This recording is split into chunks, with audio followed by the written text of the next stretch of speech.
The whole point of freedom of expression of దాంట్లో ఇది from the time of ఇప్పుడు article 19 what ever that is, మీరు అనుకుంటున్నది ఏ రూపంలోనే మీ opinion express చేయొచ్చు అని ఒక ప్రాథమిక హక్కు ఉంది నాకు కాదు, అందరికీ, anybody in the country.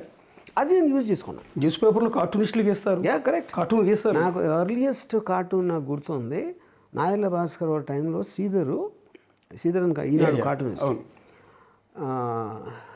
ఇందిరాగాంధీకి NT Ramarao గారు చెప్తున్నారు, ఆయన వీపులో కథ ఉంది, ఎన్టీ రామారావు వీపులో వెన్నుపోటు పొడిచారు అన్నట్టు. వెనకాల ఇందిరాగాంధీ వెనకాల తన రక్తం కడిన చేతులు నాయలు భాస్కర్ ఇందిరాగాంధీ కొంగుతో తుడుచుకుంటున్నాడు. అదేంటి శ్రీధర్ ఉద్దేశంలో ఇది నాదెళ్ల భాస్కర్ రావు అని ముందు పెట్టి ఇందిరాగాంధీ వెనక నుంచి చేయిస్తున్నారు అనేది తన ఉద్దేశం చేయటానికి. So that is an opinion you are expressing through the medium what you can. ఎవరో మాట్లాడచ్చు, ఎవరో పాట పాడచ్చు, ఎవరో రాయొచ్చు, బుక్ రాయొచ్చు, ఎవరో కార్టూన్ వేయచ్చు, లేకపోతే ఎవరో ఏదో మార్ఫింగ్ చేయొచ్చు. అది టెక్నాలజికల్ ఆస్పెక్ట్. అది యూనో అది ఎగ్జాక్ట్లీ దట్స్ వాట్ హ్యాపెండ్. అది ఒకవేళ ఉండుంటే నేను చెప్పేది. ఇప్పుడు ఇలాంటివి ఎగ్జాక్ట్లీ ఇదే దాన్ని నాకు తెలిసి మనం ఎవరైతే అనుకుంటున్నాం ఈ పార్టీలో అతను టీడీపీ మనిషి వాళ్ళు చేయలేదా? పొద్దున్న లెగిస్తే సోషల్ మీడియాలో చేసేదే ఇది. సోషల్ మీడియా అనేది పుట్టిందే దీనికోసం. వాళ్ళ మేనర్లో ఒపీనియన్స్ చెప్పడం, రకరకాల విధాలుగా మీమ్సా ఇదా సినిమా ఫుటేజ్ కట్ చేస్తారా, చేసేదే అది. దాంట్లో ఐసోలేట్ చేయడానికి ఏముంది? అప్పుడు ఇది మీరు సీరియస్గా తీసుకుంటే కనుక మీరు ఎంతగా ఏమన్నారు, 9 మంది పెట్టారు, ఇంకా పెట్టచ్చు అన్నారు. 90 అవ్వచ్చు, 900 అవ్వచ్చు, 9000 అవ్వచ్చు, 9 లక్షలు అవ్వచ్చు. అప్పుడు 9 లక్షల మంది మీద కేసులు పెడతారా మీరు? ఎలాగో పాసిబుల్ అది?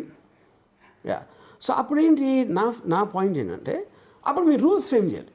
మీరు పాలసీ లెవెల్లో మీరు డెసిషన్ తీసుకుని ఏది పెట్టకూడదు, ఏది పెట్టాలి, what is too much, what is మీరు క్లియర్గా మీరు డిఫైన్ చేసి పెట్టుకుని అప్పుడు మీకు డిస్క్రిమినేషన్ ఉండకూడదు, డిస్పారిటీ ఉండకూడదు. Anybody does it's a crime అనేది. ఇప్పుడు మీరు అంత జరుగుతున్నప్పుడు ఎవరో సడన్గా నిద్రలేసి ఆ రామయ్య చెప్పారు కదా, అతను లెగిసి నా మనోభావాలు ఇప్పుడు దెబ్బతిన్నాయి అని నా నాయకుడిని ఇలా అంటారా అని అంటే అప్పుడు అది ఎవరైనా పెట్టచ్చు కదా, ఎవరి మీదైనా. సో ఇప్పుడు ఫర్ ఎగ్జాంపుల్ మా మదరు మా బాబు మీద ఇలా చేసే రాదని చెప్పారు, నా మనోభావాలు దెబ్బతిన్నాను. అది how is it that ever going to end?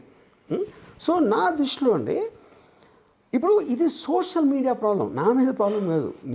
నా మీద కేసు అనేది అసలు అది పక్కన పెట్టండి. ఫస్ట్ దీన్ని అడ్రస్ చేసి ఇది క్రైమ్గా తీసుకుని అంత సీరియస్గా పోలీసులు కేసు పెట్టేసి హుటాహుటిన అన్నీ వదిలేసుకుని వాళ్ళ డిస్ట్రిక్ట్లో జరిగి హైదరాబాద్ వచ్చేసి అంత సీరియస్గా తీసుకుంటే అది ఇప్పుడు అది ఎక్కడ అవుతుంది అసలు? అది ఎలా అవుతుంది? Next point that's what I'm saying. So ఇప్పుడు హిట్లర్ గురించి, హిట్లర్ టైంలో ఒకటి ఉంది, first they came for someone, ఆడు కదా ఓకే అందరూ ఎంటర్టైన్ అయిపోయారు. సెకండ్ ఇంకోటికి వచ్చి ఆడాడో అన్నారు. తర్వాత they came for me, then they came for everyone. కానీ ఆ సీన్ ఉండదు ఇప్పుడు అక్కడ ఏంటంటే మీరు ఎవరినో అందరినీ నమ్మించారు, ఏదో చేశారు. సోషల్ మీడియా అనేది ఒక్కొక్క మనిషిలో ఒక్కొక్క టైంలో, ఇదే టీడీపీ మనిషి ఒక పర్టికులర్ టైంలో వైసీపీలో కూడా ఉండొచ్చు, లేకపోతే నెక్స్ట్ ఎలక్షన్లో వెళ్ళొచ్చు, ఏదన్నా జరగవచ్చు. మీకు అప్పుడు తోచిన ఆస్పెక్ట్ నుంచి మీరు మొత్తం జ్యుడిషియల్ సిస్టమ్ని, పోలీసు వ్యవస్థని మీరు ఇలాగా వాళ్ళని దాంట్లోకి లాగలిగితే ఇంకా సిస్టమ్ అనే దానికి మీనింగ్ ఏముంటుంది? ఇప్పుడు మీరు మీ ట్విట్టర్లో వాళ్ళని కించపరిచేలా, మనోభావాలు దెబ్బతీసేలా మార్ఫింగ్ ఫోటోలు పెట్టారు అనేది వాళ్ళ ఆరోపణ. సరే, అది పెట్టారని మీ ఇంటి దగ్గరికి ఎప్పుడైతే పోలీసులు వచ్చారో ఆ తర్వాత నుంచి సోషల్ మీడియాలో మీ మీద వస్తున్న మీమ్స్ మీరేం కేసులు పెడతారు? మీరు కూడా పోలీస్ స్టేషన్లో కేసులు పెడతారా? మీ మీద వచ్చిన మీమ్స్ పోలీస్ స్టేషన్ పారిపోయి దాక్కున్నాడంట, ఆర్జీవీ అరెస్ట్కి రంగం సిద్ధం చేసిన పోలీసులు, చాలా మంచి బులుగు కుక్క, కానీ కరిచేది కాదు. అండ్ నేను ఊరికే జస్ట్ ఇప్పుడు కలెక్ట్ చేసుకున్నది మాత్రమే. ఇది మీరు ఇచ్చిన నోటీసులు ఇస్తుంటే నవ్వుతాడు ఏంటి?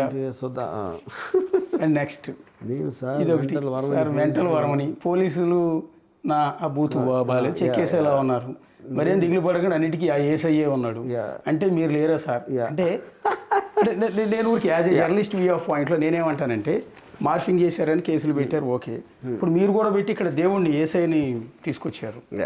అండ్ దెన్ మెంటల్ వర్మ మీ మానసిక పరిస్థితి బాగాలేదు క్రియేట్ చేస్తారు, పిచ్చోడి కింద క్రియేట్ చేస్తారు, మీరు కూడా కేసు పెట్టచ్చు. అదే చెప్తున్నా. అప్పుడు ఏంటంటే ఈ లెక్కన మొత్తం ఆంధ్రప్రదేశ్లో ఉన్న 5 కోట్ల మంది ఒకళ్ళ మీద ఒకళ్ళు కేసులు పెట్టుకోవడం తప్పిస్తే ఇంకేమి చేయరు లైఫ్లో, అదొకటే ఉండదు ఇంకా. అంతే కదా. ఇప్పుడు మా కెమెరా వేలు ఉన్నాడు సార్, కెమెరా తీసుకొచ్చి పెట్టమని గద్దిచ్చి అడిగాడు సార్ అని చెప్పి ఆయన కూడా పెట్టచ్చు, నా మనోభావాలు దెబ్బతీసాడు సార్. కరెక్ట్, పెట్టచ్చు. మనోభావాలు దెబ్బతింటానికి అసలు మీకు అంత ఎలా ఉంటుంది ఉండటానికే ఛాన్స్ లేదు. ఎవరైనా ఎవరి మీదైనా ఏమని పెట్టచ్చు. ఆ మనువు ఎవరో వాళ్ళ బావ ఎవరో ఎంతవరకు ఎవరికి తెలియట్లేదు మనోభావాలు అంటే.